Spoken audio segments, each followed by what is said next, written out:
Nama Atta Larik-Syah kini sedang menjadi sorotan publik. Pasalnya, aktor kondang itu kini sedang menghadapi masalah. Mantan suami Tsania Marwa itu sedang terlibat masalah lantaran rumahnya dibongkar akibat sengketa tanah. Padahal, kediaman itu telah ditempati dan bangun sejak lebih dari 2 dekade lalu. Kejadian tersebut bisa dilihat melalui akun Instagram @nyinyir_update_official, Jumat, 16 Mei 2025. Rumah Atta Larik-Syah mendadak dibongkar paksa usai dulu pernah usir Tsania Marwa dari huniannya. Aktor sinetron Atta Larik-Syah membagikan rekaman saat aparat mendatangi rumahnya di kawasan Cibinong, Bogor untuk melakukan eksekusi. Dalam video tersebut, Atta Larik tampak berusaha menghadang petugas yang hendak mengambil alih tempat tinggalnya.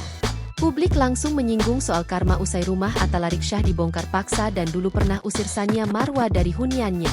Karma dibayar tunai, tulis salah satu netizen. Usut punya usut, ternyata sang aktor pernah usir Tsania Marwa dari huniannya yang dibongkar paksa ini. Peristiwa yang dialami oleh artis peran Tsania Marwa pada Sabtu, 16 Maret 2019, yang berakhir dengan pelaporan ke polisi, dianggap olehnya sebagai perlakuan yang tidak menyenangkan. Tsania merasa bahwa Atta Larik-Syah bersama 2 saudaranya, Attila Syah dan Doni, sengaja menghalanginya saat hendak bertemu dengan anaknya di rumah lamanya di Cibinong, Jawa Barat. Saat ditemui oleh Grid ID di kawasan Gambir, Jakarta Pusat pada Selasa, 19 Maret 2019, lalu, ibu 2 anak ini mengaku tidak mengerti alasan mengapa mantan suaminya tersebut sangat membencinya.